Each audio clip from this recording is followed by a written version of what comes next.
आपको समझना होगा आपके हिसाब से। अगर डैनियल राज गलत है तो तरीका क्या है ठीक करने का, मैं वो रख दे रहा हूं।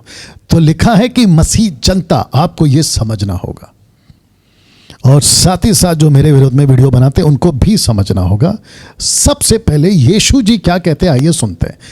मत्ती 18:15, मैथ्यू 18:15 कहता है, यदि तेरा भाई तेरे विरुद्ध अपराध करे तो जा और अकेले में बातचीत करके उसे समझा। यदि वह तेरी सुने तो तूने अपने भाई को पा लिया। ओके, इसको कहते हैं यीशु का दिया हुआ तरीका।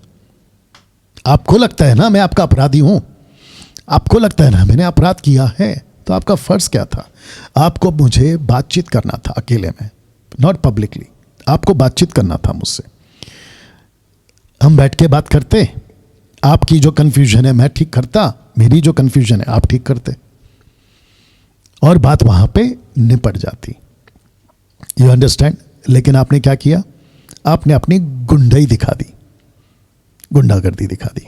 अब इसको सुनो, यदि वह ना सुने तो 1 या 2 जन को अपने साथ ले जा कि वह हर एक बात 2 या 3 गवाहों के मुंह से निश्चिंत की जाए। अब ये दूसरा स्टेप है जीसस का। ओके, आपने अकेले में बात किया, नहीं सुना, चलो एक ऐसा होता ना कि आपकी और मेरी नहीं जमी, तुम गलत हो मैं गलत हूं, मैं सही हूं तुम सही, ऐसा नहीं जमा। तो आपको क्या करना है? थर्ड पार्टी को बीच में लाना है कि यार डैनियल भाई को समझाओ, या तो मैं कहूंगा यार इसको अलाना को समझाओ, फलाना को समझाओ, राइट? अगर इनके भी नहीं सुनता है या नहीं सुनता हूं तो आपके पास में तीसरा ऑप्शन है, लिखा है यदि वह उनकी भी ना माने तो कलीसिया से कहते, परंतु यदि वह कलीसिया की भी ना माने तो उसे अन्य जाति और मौसूल लेने वाला जैसा जान। तो इसका मतलब ये हुआ आपके हिसाब से, मेरे हिसाब से तो मेरा न्याय प्रभु करेगा, ठीक है ना? आपके हिसाब से अगर आपको लगता है कि मैं पूरी तरह से नहीं सुन रहा हूं, ना आपकी सुन रहा हूं ना थर्ड पार्टी की सुन रहा हूं, तो आपको करना है कलीसिया में लाना है। और कलीसिया का मतलब होता है कि जो बाकी कलीसिया के लोग हैं, आपकी कलीसिया, मेरी कलीसिया, शहर की कलीसिया, उनको इकट्ठा करके कि देखो भाई ये ऐसा बोल रहा है, ऐसा बोल रहा है, ऐसा बोल रहा है, ये गलत है, ये गलत है, लेकिन ये बंदा नहीं सुन रहा है, डैनियल राज नहीं सुन रहा है, ऐसा आपके हिसाब से मैं कह रहा हूं, ठीक है ना? तो आपको क्या करना था? आपको ये 3 स्टेप फॉलो करना था, लेकिन आपने नहीं किया। और आपने क्या की? अपनी गुंडाई दिखा दी, और आपको लगा कि मैं यूट्यूब पर आऊंगा और डैनियल राज को सीधा कर दूंगा। You understand? अभी मैं मसीह जनता से पूछना चाहता हूं, क्या किसी ने, और ओपन चैलेंज है, जितने मेरे वीडियो अगेंस्ट में वीडियो बनाते हैं उसमें से एक भी बंदा नहीं आया, मैं उनको पूछना चाहता हूं मसीह जनता से, क्या मसीह जनता आपको नहीं लगता है कि हमें इस तरीके से आना चाहिए था?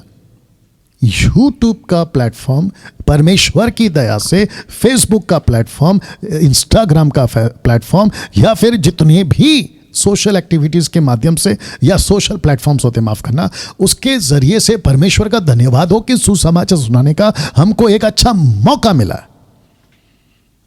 आप प्रीच करो ना, हाँ, जैसा मैं करता हूं, आप डांट लगाओ, बाइबल खुद कहती है डांटो, रिब्यूक देम, जो गलत करता है उसको डांटो, पाप को एक्सपोज करो, डार्कनेस के काम को एक्सपोज करो, बाइबल खुद कहती है इफिशियंस चैप्टर 5 में verse 7 onwards, expose them, Bible खुद कहती है। लेकिन व्यक्ति को क्यों टारगेट कर रहे हो? उसकी फोटो दिखाते हो, उसकी वीडियो उठाते हो और फिर उसको एडिट करके रिपीट दिखाते हो, जैसे कि सास भी कभी बहू थी, ठपाक ठपाक ठपाक। You understand? ये तरीका मसीह का है? बिल्कुल नहीं। डैनियल राज ने ऐसा बोला, फिर उसको स्लो मोशन में, फिर उसको फास्ट में, फिर उसको पता नहीं अलग अलग एंगल में। ये मसीह का तरीका है? मैं सबको पूछ रहा हूं, मसीह जनता को भी पूछ रहा हूं, जो मेरे विरोध में वीडियो बनाते हैं, मैं उनको भी पूछ रहा हूं। लेकिन नहीं, इनको क्या करना था? जलन हो गई। कैसे? यूसुफ वाली कहानी, बोला यूसुफ को गड्ढे में डाल दो, यूसुफ को इश्माइलियों के ग्रुप में बेच दो, यूसुफ की शक्ल नहीं देखना चाहते। क्यों? अब मुझे बताओ, यूसुफ की गलती क्या है? बेचारा, उसके बाप ने उसको प्यार किया, उसकी गलती है? मेरा बाप मुझे प्यार कर रहा है, इसमें मेरी गलती है? वो छोड़ो, परमेश्वर ने आपको अलग से दर्शन दिया, क्या यूसुफ की गलती थी? मुझे परमेश्वर प्रकाशन दे रहा है, क्या मेरी गलती है? मैं तो ईमानदारी से जो मुझे मिला है वो आप लोगों को दे रहा हूं। अब आप लोग जलन का शिकार हो गए, तो मुझे प्लीज बताइए, मैं आपको नाम क्या दूं? गुंडा, यही तो रखा है।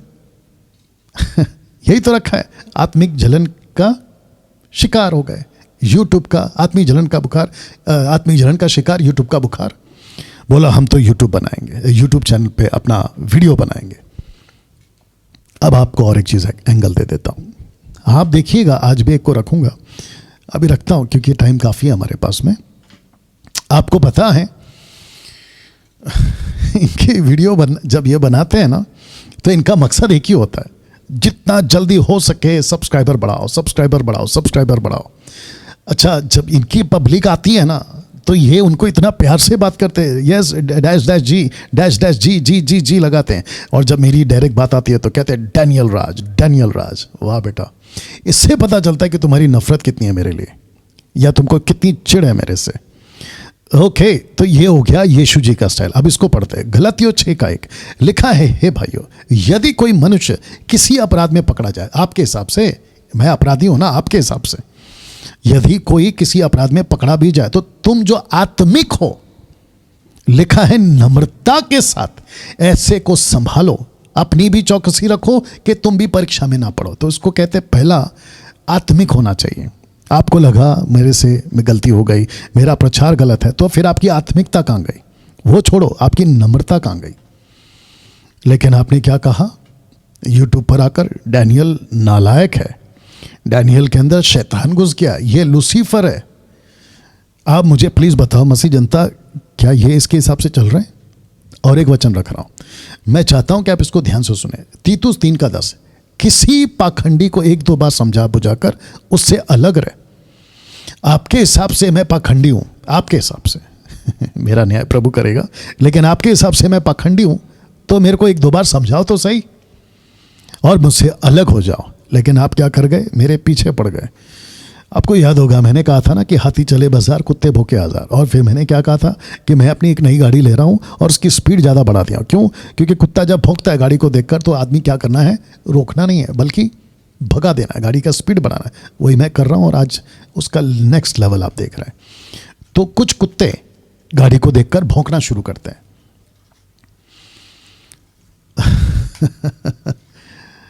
कुछ कुत्ते गाड़ी को देखकर भौंकना शुरू करते हैं।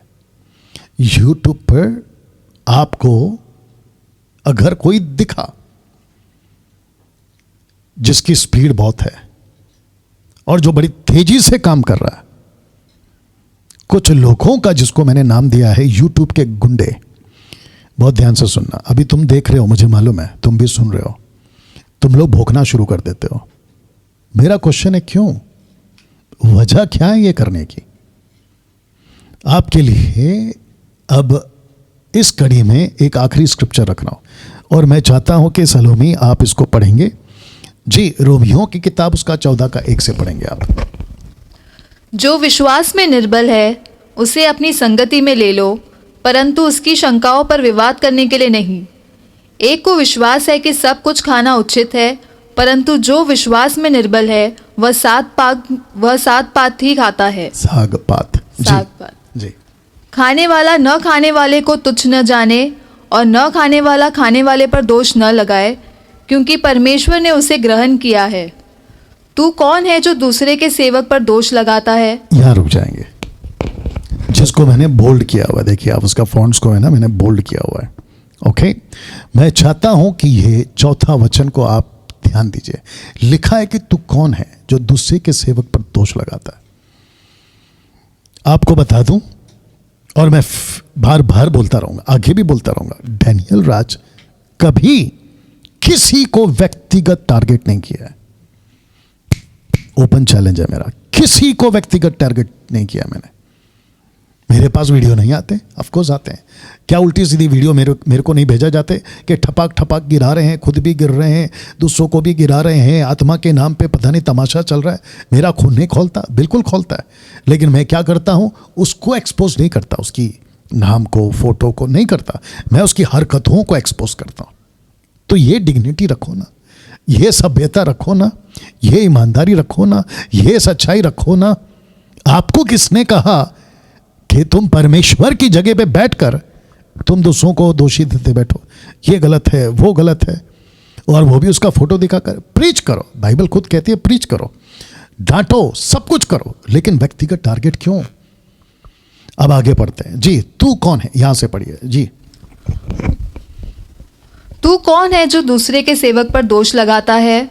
उसका स्थिर रहना या गिर जाना उसके स्वामी ही से संबंध रखता है, वरन वह स्थिर ही कर दिया जाएगा, क्योंकि प्रभु उसे स्थिर रख सकता है। आप समझ गए? आपके हिसाब से मैं गलत हूं ना, ठीक है ना, प्रभु के हाथ में छोड़ दो। आपके हिसाब से मैं गलत हूं तो प्रभु के हाथ में छोड़ दो, उल्टा मेरे लिए प्रार्थना करो। यूट्यूब वालों जो मेरे विरोध में वीडियो बनाते हैं ना, आप लोग मेरे लिए प्रार्थना करो कि डैनियल राज ये गलत सिखा रहा है, वो गलत सिखा रहा है, अन्य भाषा है, औरत पास्टर बन सकती है, प्रभु भोज के बपतिस्मा के पहले प्रभु भोज दे देता है, ऐसा करके आपको लगता है ना। हालांकि मैं गलत नहीं हूँ, वो प्रूफ करने के लिए तो मैंने डिबेट शो करके रखा, अभी तक तो कोई आया नहीं, ठीक है ना। आपको लगता है ना मैं गलत हूं तो प्रभु के हाथ में छोड़ दो। अगर मैं गलत हूं तो प्रभु देख लेगा, अगर मैं गलत नहीं हूं आपके हिसाब से प्रभु कहता है डैनियल मैं तेरे को स्थिर कर दूंगा। आगे पढ़िए सर या सिस्टर। कोई तो एक दिन को दूसरे से बढ़कर मानता है और कोई सब दिनों को एक समान मानता है। जी। हर एक अपने ही मन में निश्चय कर ले, जो किसी दिन को मानता है वह प्रभु के लिए मानता है, जो खाता है वह प्रभु के लिए खाता है, क्योंकि वह परमेश्वर का धन्यवाद करता है, और जो नहीं खाता वह प्रभु के लिए नहीं खाता और परमेश्वर का धन्यवाद करता है। क्योंकि हम में से न तो कोई अपने लिए जीता है और न कोई अपने लिए मरता है। यदि हम जीवित हैं तो प्रभु के लिए जीवित है, और यदि मरते हैं तो प्रभु के लिए मरते हैं। अर्थात हम जिए या मरे हम प्रभु ही के हैं, क्योंकि मसीह इसीलिए मरा और जी भी उठा कि वह मरे हुओं को और जीवतों दोनों का प्रभु है। ओके, वचन 10 को पढ़िए। तू अपने भाई पर क्यों दोष लगाता है? ओके, शब्द को ध्यान दीजिएगा, लिखा है तू अपने भाई पर क्यों दोष लगाता है, या तू फिर क्यों अपने भाई को तुच्छ जानता है। हम सब के सब परमेश्वर के न्याय सिंहासन के सामने खड़े होंगे। डैनियल राज भी परमेश्वर के न्याय सिंहासन के सामने खड़ा होगा। आप लोग भी जो विरोध में वीडियो बनाते हैं, आप भी परमेश्वर के सामने खड़ा होगा। मैं आपको बताऊं, मेरा कॉन्शियस, मेरा ज़मीर अभी राइट नाउ बिल्कुल साफ है इस मामले में कि परमेश्वर के सामने जब मैं खड़ा रहूंगा तो परमेश्वर मुझे नहीं बोलेगा कि डैनियल तूने उसकी विरोध में वीडियो बनाई, तूने इसके विरोध में वीडियो बनाई, तूने उसके फोटो को थंबनेल में रख के उसको बदनाम किया। ऐसा एक वीडियो परमेश्वर के पास में मेरी रिकॉर्ड नहीं होगी। लेकिन आपका क्या, आपका क्या? अभी बैठे बैठे आप अपने ज़मीर को जांचो। अगर अभी आपको पवित्र आत्मा बात कर रहा है तो वहीं पे मन फिराओ, रिपेंट करो, पश्चाताप करो कि यस प्रभु, मैंने इस वचन के हिसाब से नहीं चला, क्योंकि न्याय करने का काम तो आपका है।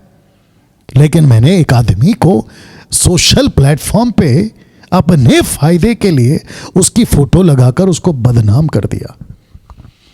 मेरे भाई, आप यहां पे कितना भी चीख चीख कर खुद को कहते रहो यूट्यूब पर कि देखो मैं सही हूं, मैंने डैनियल राज को सुधार दिया वीडियो बनाकर, तुम कितना भी कर लो और ऊपर से तुम अपने लोगों को कन्विंस कर लो। बेचारे तो भटक गए जो तुम्हारे फॉलोवर्स हैं, उनके पास भी आऊंगा मैं। इतना सब कुछ करके अगर आपको प्रभु नरक भेज दे तो क्या फायदा बताइए? सोच के देखिए आप। एक मैसेज लगे हाथ, मैं बाकी जितनी भी कम्युनिटीज हैं, मुस्लिम्स की, हिंदूज की, बौद्धिस्ट की, पारसी की, जूइश की, मैं सबको एक मैसेज देना चाहता हूं।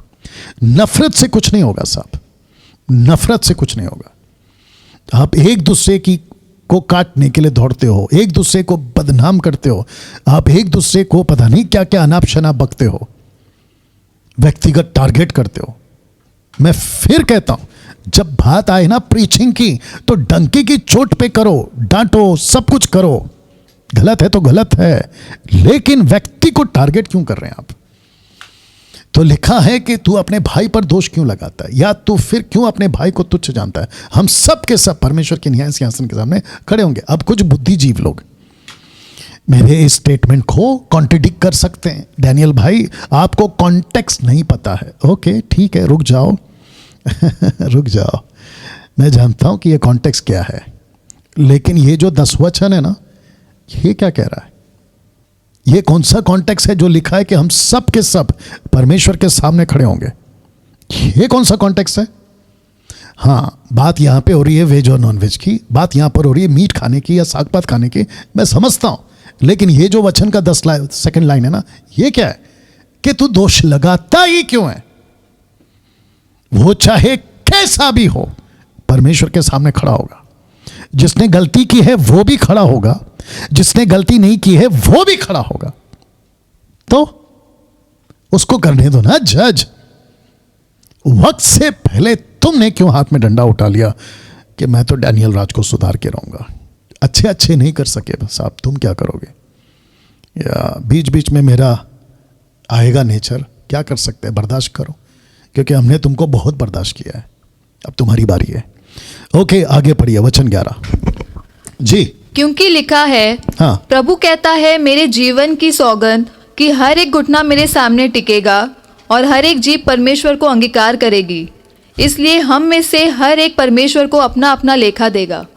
आगे आगे आगे। अर्थात आगे को हम एक दूसरे पर दोष न लगाए, पर तुम यह ठान लो कि कोई अपने भाई के सामने ठेस या ठोकर खाने का कारण न रखे। बस वचन 12 कंप्लीट किया आपने। या सही। तो मसीह जनता, मैं आपको भी पूछना चाहता हूं, क्या इसके हिसाब से इनमें से एक भी बंदा, और उनको भी पूछूंगा जो मेरे अगेंस्ट में वीडियो बनाते हैं, क्या एक भी बंदा क्या इस कॉन्सेप्ट के हिसाब से चला? नहीं चला। आपको पता है मेरे विरोध में वीडियो बनती है, मैं चुप तब भी था और अभी भी रहता हूं और रहूंगा। लेकिन दिक्कत कहां पे आ गई पता है? लोगों को ठोकरें लग रही है आप लोगों की वीडियो से। जो बेचारे अच्छे खासे प्रभु में आ रहे होते हैं ना, उनको ठोकर लग रही है, क्योंकि आपके वीडियो से तो कोई नहीं सुधरेगा। आपको लगता है कि मैं डैनियल राज को सुधार दूंगा वीडियो बना बनाकर, यह तो कभी नहीं हो पाएगा। तो बेस्ट तरीका क्या है? आओ मुझे कॉल करो, मैं उपलब्ध हूं, और मेरी फोटो उपलब्ध है, मेरे वीडियो उपलब्ध है, मैं खुद उपलब्ध हूं, मेरा नंबर उपलब्ध है। आकर बात करो ना कि डैनियल भाई आपकी वीडियोस को देखते हैं, हमको कुछ ठीक नहीं लग रहा है, क्या हम बैठ के बात कर सकते हैं? हाँ, अगर मैंने कहा कि मुझे कोई जरूरत नहीं है बात करने की, ऐसा अगर मैंने कहा, जो कि मैं ऑब्वियस नहीं करता हूं, अगर मैंने ऐसे कहा तो भी आपको करना क्या है? आपको चुप रहना था, आपको चुप रहना था। लेकिन आपने क्या दिखा दी? अपनी गुंडई दिखा दी। पहला पत्रस, ये लास्ट है, पहला पत्र 3:15, पर मसीह को प्रभु जानकर अपने अपने मन में पवित्र समझो। जो कोई तुमसे तुम्हारी आशा के विषय में कुछ पूछे, उसे उत्तर देने के लिए सर्वदा तैयार हो। इसका मतलब है कोई भी पूछ सकता है। मुस्लिम पूछ सकता है कि ओके डैनियल भाई आप क्या विश्वास करते हैं, आपका फेथ क्या है, आप क्या डॉक्ट्रिन फॉलो करते हैं, या कोई भी पूछ सकता है, विश्वासी या अविश्वासी, तो आपको उत्तर देना है। लेकिन कहता है सर्वदा तैयार हो। लेकिन कैसे? नीचे पढ़िए, पर नम्रता और भय के साथ। आपने ये दिखाई साहब? आपने नहीं दिखाई, ना आपने नम्रता दिखाई, ना आपने भय दिखाया। तो जिसके चलते मैं मजबूर हो गया आप लोगों को ये नाम देने में। तो लिखा है, मसीह जनता भी आप सुनो, जैसे ही आप किसी को किसी की, रिपीट कर देता हूं, कि जैसे ही आप किसी को किसी की बुराई करने वाली वीडियोस देखो, लिखा है तो समझ जाना कि वो यूट्यूब का गुंडा है।